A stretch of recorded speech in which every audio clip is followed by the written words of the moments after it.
तो अभी कहाँ से स्टार्ट किया जाए बताओ, कौन सा टेस्ट स्टार्ट करूँ पहले? जो कल जो लोग बोल रहे थे इनका डाउट था। Sir first. तो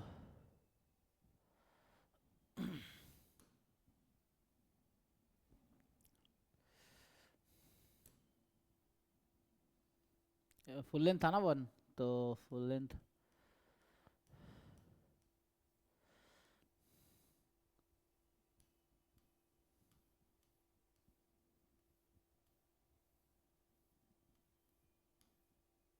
अच्छा, फुल लेंथ तो यहाँ 33 पे आ गए। फुल लेंथ 17 13 14 यहाँ है ना। ये तो जैम का पी वाई क्यू है एक्चुअली फुल लेंथ में, तो वन में ये जैम 2015 का पेपर है ना फुल लेंथ वन में, ये तो ऑलरेडी इसके सॉल्यूशन बने होंगे।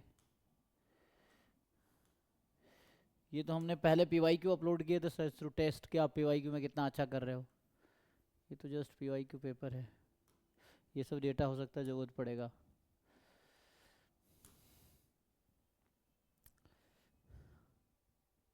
ठीक है, ये तो ऐसे ही चल रहा है तो इसको सबमिट कर दो।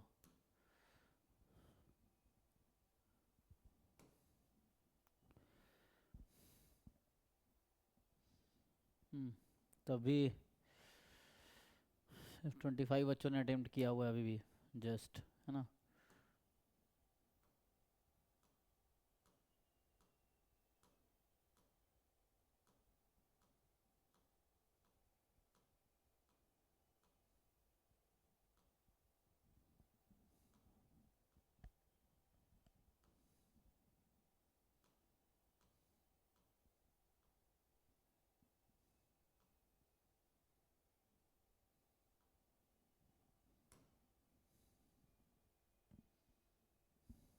बोलो क्वेश्चन और बताओ,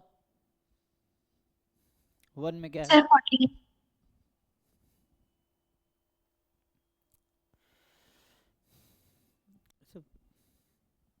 13, हाँ। सर 14। 14, हाँ।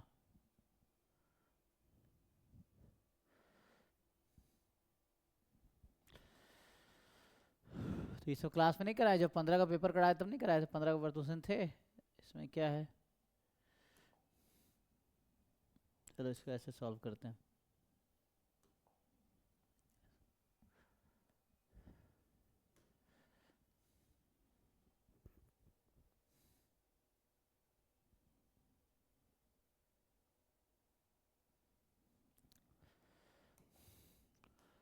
सो एफ एल टी वन जो हमने अपलोड किया ये जस्ट जैम 2015 वाला पेपर है, ठीक है ना। जैम 2015 का पी वाई क्यू है, प्रीवियस ईयर क्वेश्चन है, ठीक है।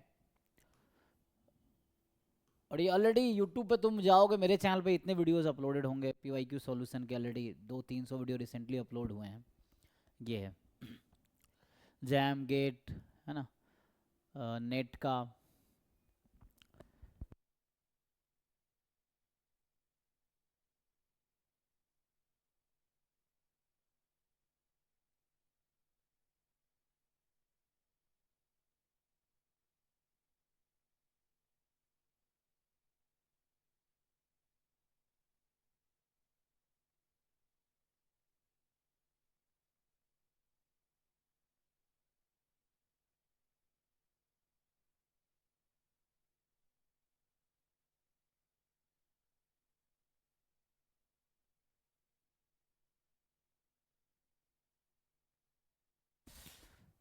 है ना, तो ऑलरेडी अपलोड हुए थे चैनल पे, JAM GATE NET C U T, है ना, इन सबका ऑलरेडी अपलोड हुए हैं।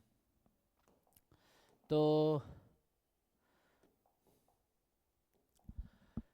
इसमें क्या है देखो, consider a normal population with unknown mean mu and variance known है 9, ठीक है। एच नॉट में तो एच नॉट है mu is equal to 0 against H one है आपके पास म्यू नॉट इक्वल टू 0, और रैंडम सैंपल ऑफ साइज 100, तो काइंड ऑफ ऐसा है, या मैं पहले ही लिख दूं अगर, तो ये ऐसा है x1 से लेके x100, so it is IID normal mu comma 9 based on the sample test of the form this reject the null hypothesis. तो मुझे ऑलरेडी गिवन है reject H naught if mod x bar is more than k, ठीक है, ये है। अब कह रहा है कि reject the null hypothesis at 5% level of significance. तो जो अल्फा है ऑलरेडी हमें दे रखा है 5%, है ना, तो 5% का मतलब हो गया 0.05, तो ये हो जाएगा 0.05, 5% है। And which the following is possible 90% confidence interval for mu. तो पहले तो आपको k निकालना पड़ेगा, k की वैल्यू आप फाइंड कर लेंगे तो फिर म्यू भी आ जाएगा, है ना, जो भी कॉन्फिडेंस इंटरवल चाहिए।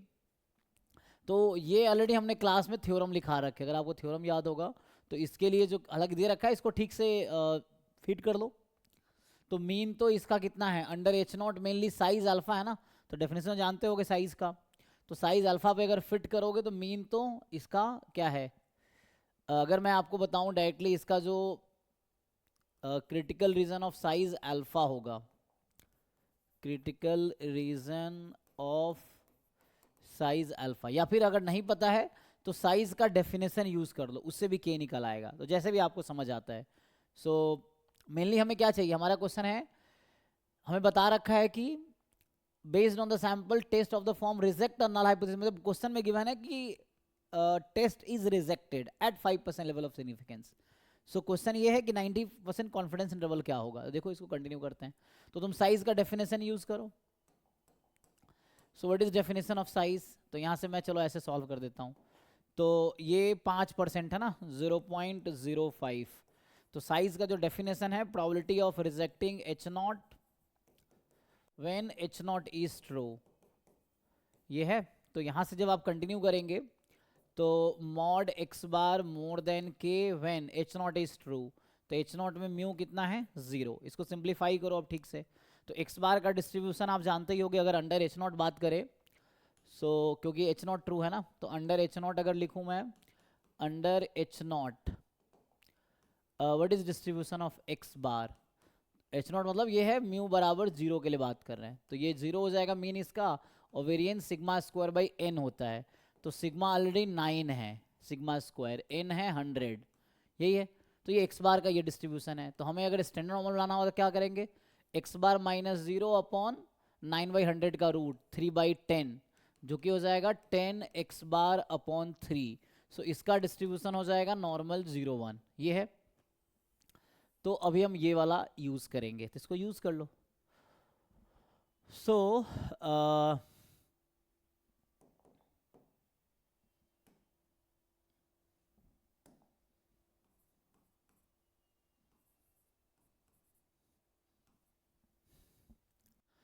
अब यहाँ से क्या आएगा, इसको सिंप्लीफाई कीजिए। सो प्रोबेबिलिटी मॉड, अब यहाँ 3 है ना, 10 से मल्टीप्लाई कर देते हैं, 10x बार अपॉन 3 का मॉड मोर देन k, ठीक है, गिवन ऑलरेडी हमने यूज किया म्यू बराबर 0। अच्छा दोनों तरफ करना पड़ेगा ना, जब हम मल्टीप्लाई कर रहे हैं 10/3, दोनों तरफ मल्टीप्लाई करना पड़ेगा, 10k/3, यही है। तो ये हो जाएगा z, हालांकि हमें डायरेक्टली पता है क्रिटिकल रीजन क्या होता है, लेकिन मैं वो करके बता रहा हूँ, है ना, फाइंड करके बता रहा हूँ, नहीं तो हमें पता है कि अगर ऐसे हमने क्वेश्चंस लिखे हैं ऑलरेडी, तो वहाँ पे क्या होता था क्रिटिकल रीजन, अगर आप लिखोगे x bar minus mu upon sigma Z alpha by 2, अगर आपको ऑलरेडी याद हो तो वैसे भी मैं कर सकता था कि x bar minus 0 upon sigma by root N का mod more than equal to Z alpha by 2, है ना, ये होता है ना 2 साइडेड क्रिटिकल रीजन, अगर आप लिखोगे तो ये मैं इसके लिए बता रहा हूँ, अगर सीधा सीधा यूज़ करते तो ये एक अप्रोच था, जब म्यू नॉन जीरो है तो इसमें 2 साइडेड क्रिटिकल रीजन होगा, तो इधर अल्फा बाई 2, इधर अल्फा बाई 2, बीच में है 1 माइनस अल्फा, सो ये नंबर है जेड अल्फा बाई 2, ये है माइनस जेड अल्फा बाई 2। तो इसका जो रिजेक्शन रीजन डायरेक्ट आता है, मतलब ये एक थ्योरम है या फॉर्मूला है, अगर उसको यूज़ करेंगे आप तो reject H naught if mod x bar minus mu naught जो अंडर H नॉट है, तो ये 0 upon sigma by root n, ये जो है मोर देन इक्वल टू या just more than z alpha by two. तो यहाँ से अगर सिंप्लीफाई करोगे ना, अगर ये थ्योरम यूज़ करोगे, मैं एक थ्योरम लिखा रहा हूँ, तो इससे थोड़ी मेहनत बच जाएगी सॉल्व करने में, है ना। तो यहाँ से क्या आ जाएगा सिंप्लीफाई करके, तो यहाँ से आ जाएगा mod X more than sigma by root N, ये cross multiply Z alpha by two. तो इससे फ़ायदा ये है कि आपको सीधा सीधा आपके क्वेश्चन में जो के है एक्चुअली वो ये है ना, तो डायरेक्ट पता चल जाएगा, नहीं तो वैसे भी पता चल जाना है। ये मैं सिंप्लीफाई कर रहा हूँ, तो इसको अब ठीक से ये जेड हो गया, तो अगर इससे करना चाहो तब भी कोई दिक्कत नहीं है। मॉड जेड मोर देन 10, तो दोनों अप्रोच है, मैं ये कह जाता हूँ तुम डिराइव करो, नहीं तो 10 के बाई 3, ये तो यूज़ कर लिए, इसको हटा देते हैं। अब बताओ ये क्या होगा, है ना। तो वही वाला फिर से आपको ग्राफ बनाना पड़ेगा, एंड यू हैव टू सी कि मॉड जेड जो है इस नंबर से ज़्यादा है, 10 के बाई 3 से ज़्यादा है, तो ये मॉड है ना, ये है यहाँ -10 के बाई 3 होगा ये number. So what is that, तो ये सॉल्व करोगे या तो यहाँ से कर लो, तो ये अल्फ़ा है आपका, ठीक है। तो यहाँ से आपके पास आएगा कि ये जो 10 के बाई 3 है, this is nothing but z alpha by two. Z alpha by two क्या है, क्या है ना, mod z more than equal to कितना आ जाएगा ये, so z alpha by two करोगे 0.025, यही आएगा ना। सो ऐसा कुछ आ जाएगा, और यहाँ से अगर निकालते तब भी पता चल जाता, इससे क्या आता है। तो हमारे क्वेश्चन में यही दे रखा है, मॉड एक्स मोर देन, यहाँ से ही क्या cross multiplication sigma by root n, इसका स्टैंडर्ड डेविएशन, तो यहाँ से आ जाएगा के था ना, तो ये के इक्वल होगा। तो यहाँ से के कितना बन रहा है इस थ्योरम के अकॉर्डिंग, सो थ्योरम के अकॉर्डिंग बनेगा, अच्छा हमने यहाँ सिंप्लीफाई किया, दोबारा क्यों लिखा हमने, तो इसको हटा दो, इसको एक बार लिख चुके ना ऑलरेडी। तो यहाँ से के की वैल्यू कितनी आ जाएगी, के आ जाएगा sigma by root n z alpha by two. तो वैसे तो के आया 3/10 जेड अल्फा बाई टू, यहाँ कितना है 10 के बाई 3, हाँ तो ठीक है। यहीं से अगर क्रॉस मल्टीप्लाई करोगे तो के मिल जाएगा 3/10 जेड अल्फा बाई टू, जो कि है 0.025। तो चूंकि आपके क्वेश्चन में अल्फा ये है 5%, मतलब 0.05, तो अल्फा बाई टू है 0.025, ठीक है ना। तो कहने का मतलब ये आ गया 3/10। तो अगर थ्योरम यूज़ करोगे तो डायरेक्टली आपको पता चल जाएगा कि के क्या है, नहीं तो जैसे मैंने डिराइव किया वैसे कर सकते हो। सो जेड 0.025, एनीवे। सो ये फाइनल के आ गया आपको। तो यहाँ मैंने ये थ्योरम यूज़ किया, जो थ्योरम मुझे गिवन था वो यूज़ किया हमने, ये वाला हमें पता है ऑलरेडी, और नहीं तो इससे किया तभी वही बात है। अब ये आपको क्वेश्चन में गिवन होगा, ये क्या है चेक करो, क्वेश्चन का फर्स्ट पेज देखो आप कि ये कौन सा नंबर है।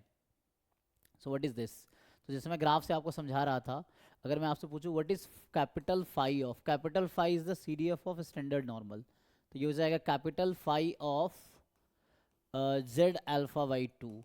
तो जेड अल्फा बाई टू के कैपिटल फाई मतलब सीडीएफ, तो इसके पीछे की प्रोबेबिलिटी कितनी होगी, तो आगे अल्फा बाई टू है तो ये रहेगी 1 माइनस अल्फा बाई टू। तो इसी बेसिस पे अगर आपसे पूछूं कि what is phi of z 0.025, तो ये कितना आएगा।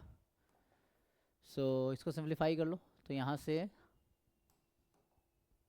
अल्फा हमारा कितना है 5% ना, तो 1 - 5/, ये आ जाएगा 0.975। अब ये चेक करके बताओ मुझे, क्वेश्चन में ये क्वेश्चन में गिवन है डेटा, तो आप 0.025 किसके इक्वल है, फर्स्ट पेज पे जाके देखो आपको दिखेगा। पेपर में जो पहला ये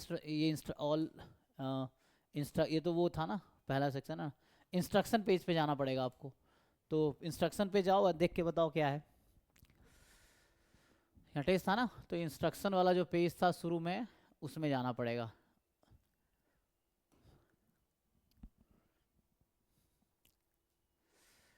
देखो वहाँ पे इंस्ट्रक्शन था ना पहले, तो इंस्ट्रक्शन यूज़ करना पड़ेगा आपको, टेक्स्ट के दौरान दिखता है वो इंस्ट्रक्शन, तो आपको वो यूज़ करना पड़ेगा। जिनका डाउट है देख के बताओ भाई, तुम अपने पेपर उसमें देख के बताओ कि वो क्या है।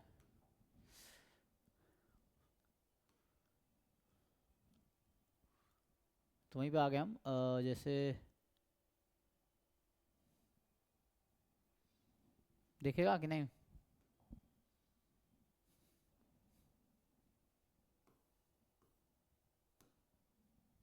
अरे एक मिनट, गलत टेस्ट ओपन कर दिया। किसका डाउट है भाई? तुम देखो फर्स्ट पेज ओपन करो टेस्ट, तो देख के बताओ क्या है ये वैल्यू। ये क्या है 0.975, 5 में किस वैल्यू पे आती है ये पूछ रहा हूँ। यहाँ क्या नंबर होगा ताकि ये 0.975 हो जाए? What is that number?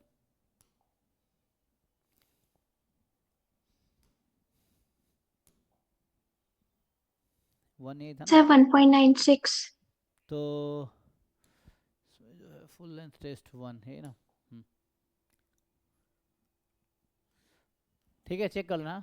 तो ये पेपर में ऑलरेडी दे रखा है, फर्स्ट पेज हम ओपन कर रहे थे ना। चलो ये 1.96 है। तो अब यहाँ से हमारा k की एक्चुअल वैल्यू कितनी आई? 3/10 इंटू 1.96, ये कितना आ जाएगा? सिंप्लीफाई करो इसको।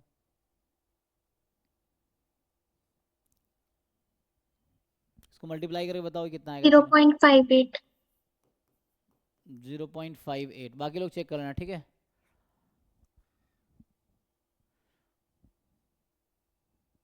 फाइव एट या 588?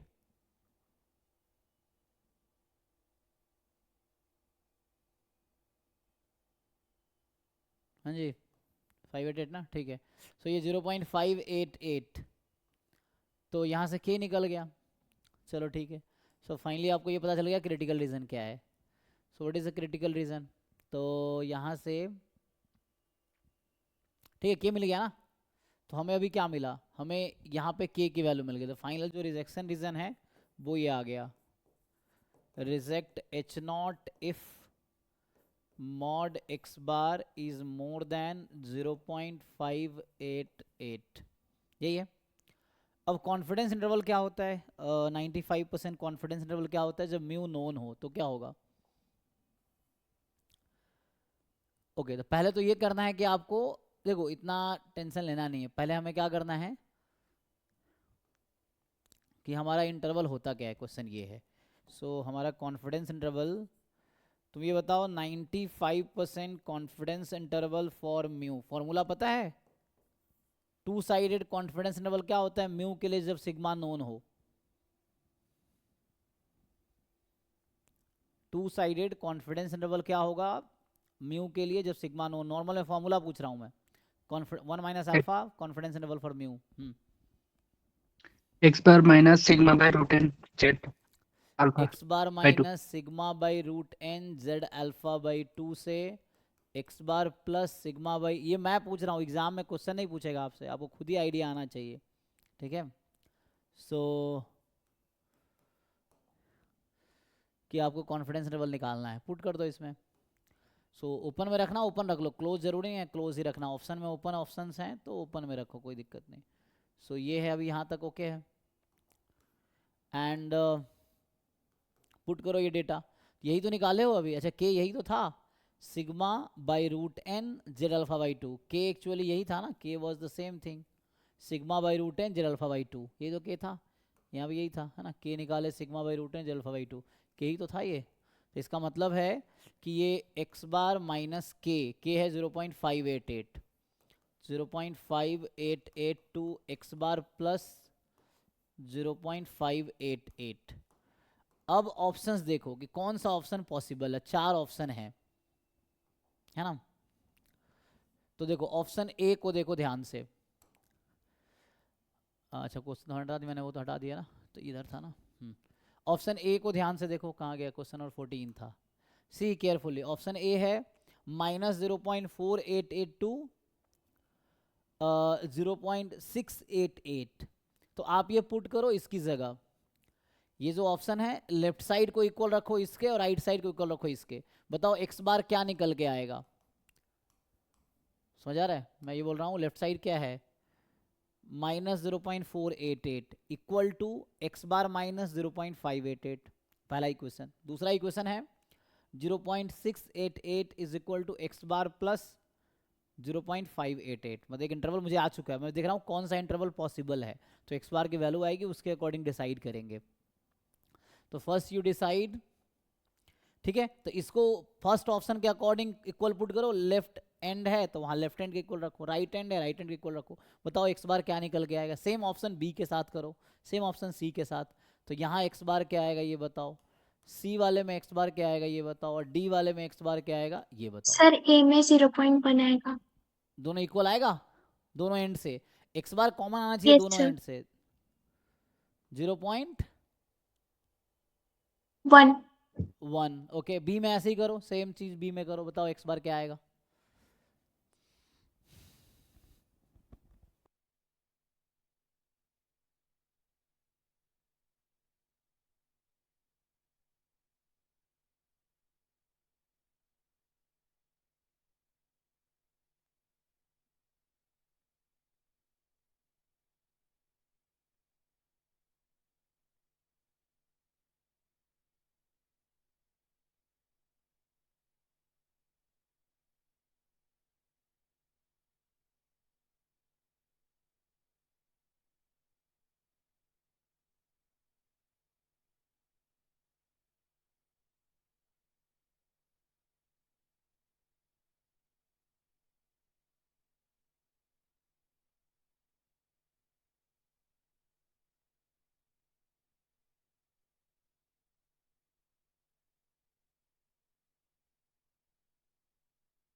आएगा भाई, तुम्हारे पास क्वेश्चन है कि नहीं। So what is b option, same चीज बी ऑप्शन के साथ करो और बताओ क्या आएगा। सर बी में 1.372। मतलब लेफ्ट, इसको इक्वल करके पहला इक्वेशन आ रहा है, इसको इक्वल करके दूसरा इक्वेशन आ रहा है, सर दोनों इक्वेशन दोनों से सेम आए। एक्स बार की सेम वैल्यू आनी चाहिए। क्या आया? 1.372। ठीक है, तो ऐसे सी में डी में बताओ। सर सी में दोनों की वैल्यू अलग आई है हाँ ठीक है, और डी में ये सेम। आउट हो गया डी इसमें। में भी अलग आई है। ठीक है, तो ये ऐसे ही आउट हो गया, क्योंकि पॉसिबल होता तो है ना, एक्स बार कॉमन आना चाहिए, क्योंकि एक्स बार तो सिंगल क्वांटिटी है तो एक वैल्यू यूनिक होनी चाहिए। ओके, तो ये पॉसिबल। अब सोचो कि इनमें से कौन सा पॉसिबल है। तो क्वेश्चन ध्यान से पढ़ो, क्वेश्चन क्या कह रहा है कि बेस्ड ऑन दिस सैंपल, जो सैंपल है, test of the form this reject the null hypothesis. ये क्वेश्चन में गिवन है कि test reject null hypothesis means आपको पता है कि ये टेस्ट जो है रिजेक्ट करा, मतलब एक्स बार की वैल्यू रिजेक्शन रीजन में होगी। सो रिजेक्शन रीजन क्या है? At 5% level. मतलब क्वेश्चन में गिवन है कि we reject null hypothesis actually. So कहने का मतलब ये रिजेक्शन रीजन क्या था। इसको ओपन करोगे तो क्या होगा, इसको ओपन करेंगे तो ऐसा होगा कि एक्स बार इज, इसको ओपन करना मॉड को, तो x bar is more then 0.588 और x bar is less than -0.588। ये होगा जी इसको ओपन करके। तो बताओ अब ए बी में से कौन सा ऑप्शन है जो इसमें बिलोंग कर रहा है, इसको सेटिस्फाई कर रहा है। मतलब या तो 0.588 से ज्यादा है या फिर -0.588 से कम है। So which one is true option among A B?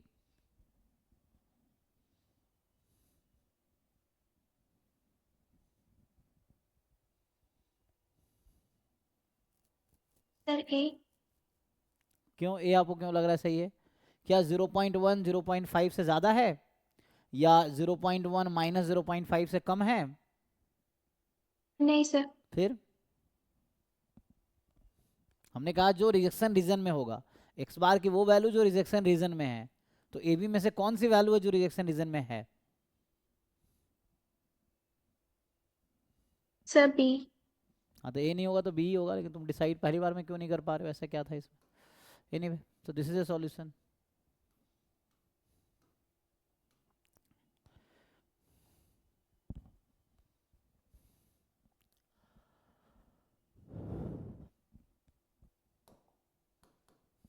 Next बताओ।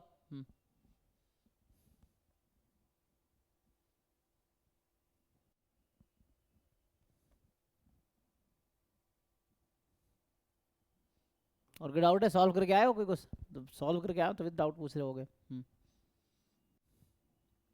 सर 28। 14 2 ज़ा 28, ओके। फिर अगला क्या होगा फिर? 57 जी सॉरी, जो 42 जो भी है। हाँ, तो f from r square to r is a continuous function, h r to r defined है, hx है 0 to x 0 to x, f u v d u, H dash one क्या होगा? तो एंट्रेंस का क्वेश्चन, हमें प्रूफ लिखने की जरूरत नहीं, सब्जेक्टिव तो है नहीं, आप सिंपली डिस्कार्ड कर लो ऑप्शंस को, क्यों इतना मेहनत करना चाहते हो? इसमें जो 28 क्वेश्चन है, इसमें अगर ध्यान से देखो तो एफ एक फंक्शन है आर स्क्वायर से आर में, एंड एच एक दूसरा फंक्शन है जो आर टू आर है। एच हमें डिफाइंड कर रखा है इस तरह से 0 to x 0 to x, f u v d u d v, h dash one निकालना है। तो अब आप सोच रहे होगे एच डैश एक्स निकालते क्यों इतना मेहनत करेंगे, हम थोड़ी आसान बना लेते हैं। तो क्वेश्चन ने क्या कहा, एच डैश वन क्या होगा? ओके, तो फॉर द टाइम बीइंग मैं ऐसा मान लेता हूँ, let f of x comma y, है ना, ऐसा मान लो, कुछ भी एफ ऑफ यू भी आप अज्यूम कर सकते हो, क्योंकि ऑप्शन क्या है, इसका आंसर एफ के टर्म में आ रहा है, तो जैसा क्वेश्चन लेंगे वैसा ऑप्शन आएगा। तो अभी मैं मान लेता हूँ, चलो एग्जाम्पल के लिए कुछ ऐसा थोड़ा कॉम्प्लिकेटेड सा, ताकि ऑप्शन एलिमिनेट हो सके। मान लो एक्स स्क्वायर प्लस वाई मान लेते हैं फॉर एग्जाम्पल, ठीक है, इस तरह से मान लिया लेट से, या है ना, चलो एक्स स्क्वायर प्लस टू, ऐसा कुछ भी ले लो, इट्स अप टू यू। तो ऐसा मान लिया मैंने। अब जरा सॉल्व करो इसको, पुट करके क्या आएगा, कर सकते हैं? कुछ भी ले सकते हो, ये नहीं कि आप कुछ भी यहाँ पर रख सकते हैं, ये मैं एक एग्जांपल ले रहा हूँ, तो ऐसा कर रहा हूँ मैं। या आप आसान करना चाहो तो सबसे आसान से स्टार्ट करो, लेट से एक्स ले लिया या एक्स प्लस वाई ले लिया मान लो, चलो ठीक है, इस तरीके से। तो अब ये पुट करोगे तो क्या होगा, है ना, तो सबसे आसान से मैं एक्स से स्टार्ट करता हूँ लेट से, तो देखो क्या होगा। तो एक्स से स्टार्ट करेंगे तो क्या होगा, अब बताओ इसके लिए, या यू भी लिखोगे तो यहाँ यू आ जाएगा, आपकी मर्जी है, ठीक है, यहाँ अगर आप चाहो यू भी करना। सो अभी मैं अज्यूम कर रहा हूँ, क्योंकि this will work for any function जो डिफाइंड है, तो मैं अभी u मान लिया। अब इसके लिए जरा सॉल्व करके मुझे एच एक्स निकाल के बता सकते हो? So what will be, F you भी को u रखो, यहाँ u रखो, और ठीक से इंटीग्रेशन करके मुझे बताओ कि एच एक्स क्या आएगा इस फंक्शन के लिए। सो एफ यू भी को हटा के u रख दो only, and then you solve it and tell के आंसर क्या आएगा, एच एक्स क्या आएगा। ठीक है, समझ आ रहा है क्या कहना चाह रहा हूँ? पहले ये काम करो फिर समझ आएगा। तो पहला काम तो ये है। फिर दूसरा, अगर मैं एफ यू वी को मान लो v मान लो, तो एच एक्स क्या आएगा, इससे काम कर लो, ठीक है।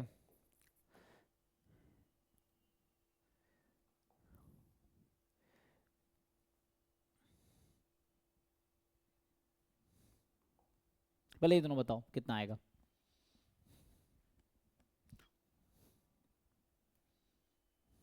बाकी लोग भी ट्राई करो, है ना।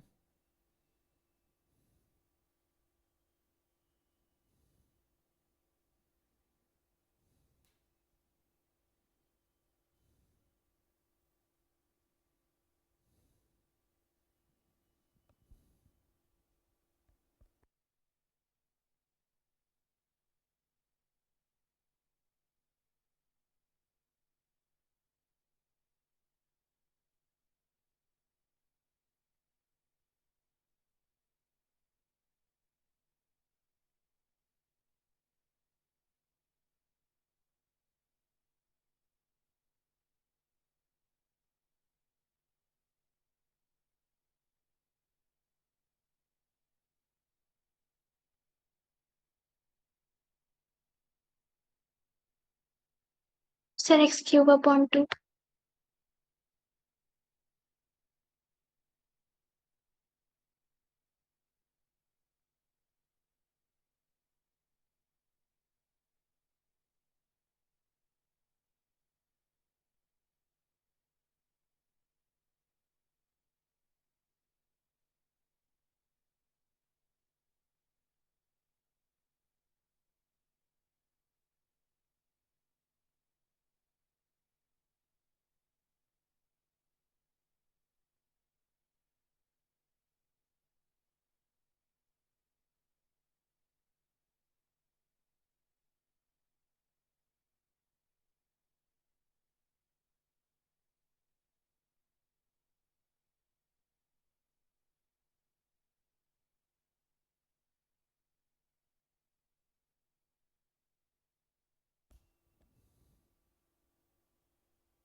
हाँ, क्या कह रहे हैं?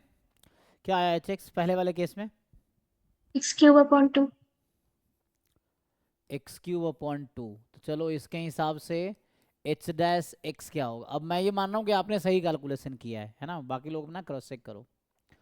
तो H dash x 3x² by 2 यही होता है।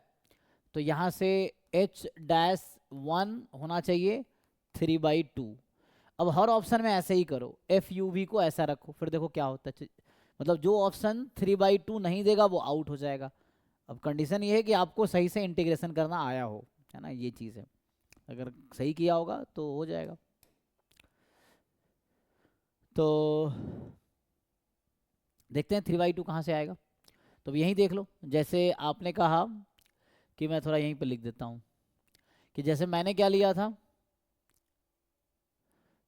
मैंने अभी एफ यू भी को यू लिया था। मुझे ऑप्शंस में क्या क्या ज़रूरत है, जैसे F11 तो ये 1 हो जाएगा, है ना।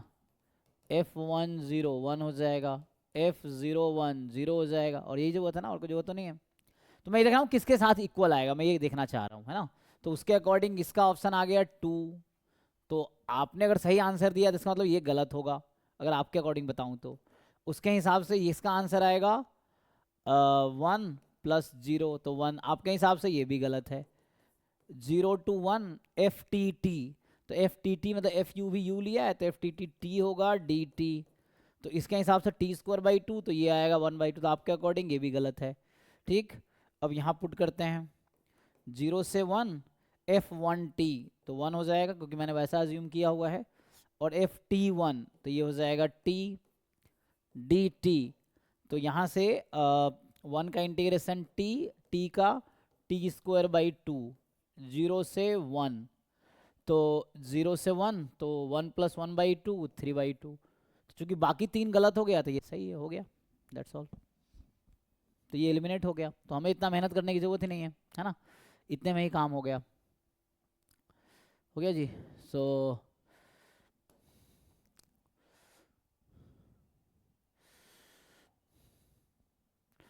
तो कहने का मतलब ये है, तो इस पे ही काम हो गया हमारा, है ना।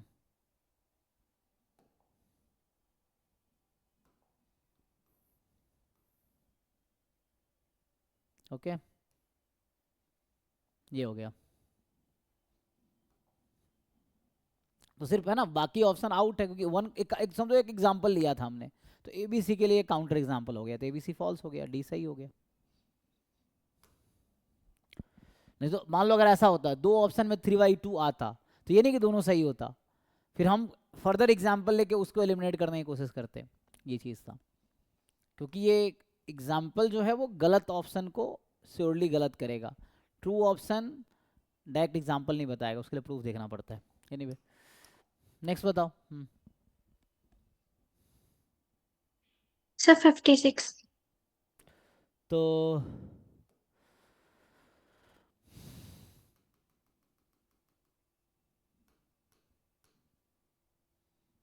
ये भी सेम तरीके से हो जाएगा जैसे अभी बताया हमने। इसने कहा है कि PDF F x of a random variable x is symmetric about 0। तो चलो मैं इसको उधर इंपोर्ट कर देता हूँ। तो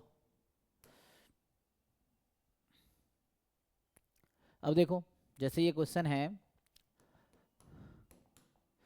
कह रहा है कि एक पीडीएफ एफ एक्स है random variable x symmetric about 0। तो ये कहना चाह रहा है तुम कोई भी पीडीएफ ले लो जो 0 के अबाउट सिमेट्रिक हो, उसके आंसर सेम आएगा। तो मुझे कोई भी एक एग्जांपल बताओ जो 0 के अबाउट सिमेट्रिक हो। नॉर्मल। नॉर्मल एक एग्जांपल हुआ, right. So we can take x as normal 0 1। अब नॉर्मल तो बहुत कुछ हो सकता है, कौन सा वाला नॉर्मल, पैरामीटर बताना पड़ेगा ना। और बताओ कोई आसान सा एग्जांपल है, थोड़े कॉम्प्लिकेट होगा इससे ये इंटीग्रेशन। हमें ऐसा लेना जहाँ इंटीग्रेशन आसान हो। तो इन्फिनाइटली मेनी डिस्ट्रीब्यूशन जो 0 के अबाउट सिमेट्रिक है, जैसे एक नॉर्मल 0 1 हो गया। और क्या है? Sir Cauchy 01। कॉची 0 1, उससे भी हो जाएगा। फॉर्म -1 से 1। यूनिफॉर्म -1 से 1, इस पे भी हो जाएगा। देखो ये क्वेश्चन थ्योरम है, एक्चुअली मैं बताऊं ये थ्योरम है कि तुम कोई भी डिस्ट्रीब्यूशन लो जो 0 के अबाउट सिमेट्रिक, इस इंटीग्रेशन का आंसर कॉमन ही आएगा। तो आप वाइजली ऐसा डिस्ट्रीब्यूशन लो जिसमें आसान हो वर्क करना। से पिछला था मैं फंक्शन पहले x² + 2y ले रहा था, फिर बाद में लगा आसान ले लेते हैं, सिर्फ x ले लिया, तब भी हो गया। तो you take any one example, मैं एग्जाम्पल ले रहा हूँ यहाँ पे क्योंकि न्यूमेरिकल आंसर टाइप है, तो नंबर सेम ही आना है, चाहे कोई भी फंक्शन लो वो नंबर यूनिक आएगा। सो आप वाइजली कोई ऐसा डिस्ट्रीब्यूशन लो जहाँ आपको कैलकुलेशन करने में आसानी हो। ये आसान रहेगा, चलो इससे ही कर लेते हैं। कुछ भी यूनिफॉर्म -2 से 2, -3 से 3, इस तरह कोई भी ले लो। तो अभी इसके साथ ही करते हैं। तो यहाँ से देखो ये क्या है, ये जो आपको वर्क करना है ये है डबल इंटीग्रेशन -∞ से x fu du, बाद में फिर है dx, और x है -2 से 2। चूंकि -2 से 2 में लगता है ये सबसे सुटेबल एग्जाम्पल, ये बेटर रहेगा क्योंकि यहाँ -2 से 2 इंटीग्रेशन है ना। अच्छा इसको देख के बताओ, ये कोई बता पाएगा क्या है ये किसको रिप्रेजेंट कर रहा है, जिसको मैंने सर्कल किया अभी? CDF। CDF है। किसका CDF है? x का, है ना, रैंडम वेरिएबल x का CDF है। तो कोई भी x इनमें से लो, सब चलेगा। CDF को इंटीग्रेट करना है -2 से 2 में, जैसे इन्होंने -1 से 1 कहा था, ये लूंगा तब भी सेम आंसर आएगा, ये लूंगा तब भी। इवन मैं x -3 से 3 ले लूं कि x इज यूनिफॉर्म -3 to 3, तब भी सेम आंसर आएगा। ये है।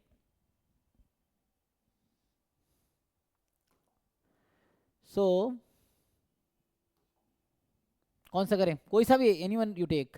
CDF पता है इसका क्या है? किसी का भी CDF लो, वैसा लो जो आसान पड़े, इसका ही लिखो। इसका CDF क्या होता है? मैं इससे भी करता हूँ, इससे भी करता भी वही आएगा। तो आपको ध्यान रखना CDF लिखते कैसे हैं। किसे सॉल्व करूँ बताओ, व्हाट डू वांट? अगर मैं यूनिफॉर्म -2 से 2 लेता हूँ, हैं यूनिफॉर्म में कौन सा, मान लो ये लेता हूँ -2 से 2 में, कोई CDF बता पाएगा कि what is CDF of uniform -2 से 2? इसका CDF क्या होता है? X - A upon B - C। हाँ तो सिंप्लीफाई करके बताओ, x - a upon b - a 4 हो जाएगा। लेकिन ये कब? जब x की वैल्यू -2 और 2 के बीच है। 1 होगी अगर x 2 से ज़्यादा है, 0 होगी अगर x -2 से कम है, 0 होगी अगर x -2 से कम है। तो ये है CDF इस वाले रैंडम वेरिएबल का, यूनिफॉर्म -2 से 2 का CDF है, ठीक है। तो हम इसकी बात कर रहे हैं। सो दिस इज, ये हो गया इसका। तो पुट कर लो। तो यहाँ -2 से 2 है तो चेंज नहीं करना पड़ेगा। अब मान लो अगर होता कि -1 से 1 लेते यूनिफॉर्म, तो यहाँ आता x + 1 अपॉन 2 आता, फिर ये -1 से 1 होता, तो मुझे उसको ब्रेक करना पड़ेगा, -2 से -1, -1 से 1, 1 से 2। तो 3 पार्ट में करना पड़ता अगर मैं इसके साथ चलता, तो वैसा है। तो एनीवे इसके साथ ही चल लेते हैं। तो -2 से 2 x प्लस, क्योंकि -2 से 2 में CDF ये है dx। अब जरा इसको इंटीग्रेट करके बताओ कितना आता है, इंटीग्रेशन तो आता होगा। सो -2 से 2 इसको आप इंटीग्रेट करो।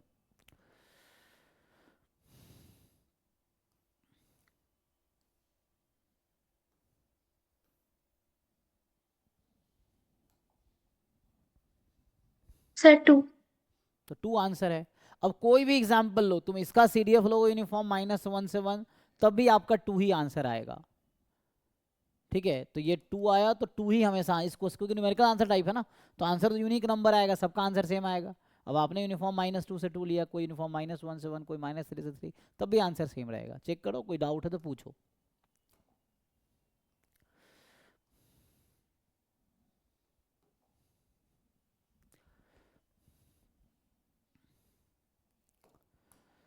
नेक्स्ट बताइए, और कोई डाउट है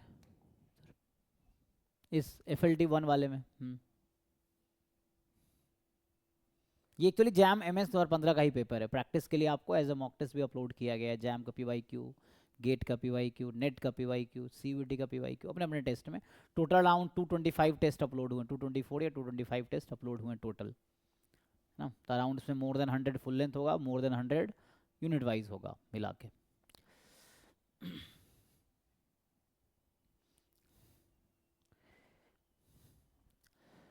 ठीक है जी, तो ये हो गया आपका। दूसरा है जिनका मॉक टेस्ट 94 में डाउट था, तो ठीक है, और क्या डिस्कस करना है बताओ। तो ये इसको यहीं ख़त्म करते हैं ना, FLT 1 हो गया ना। सो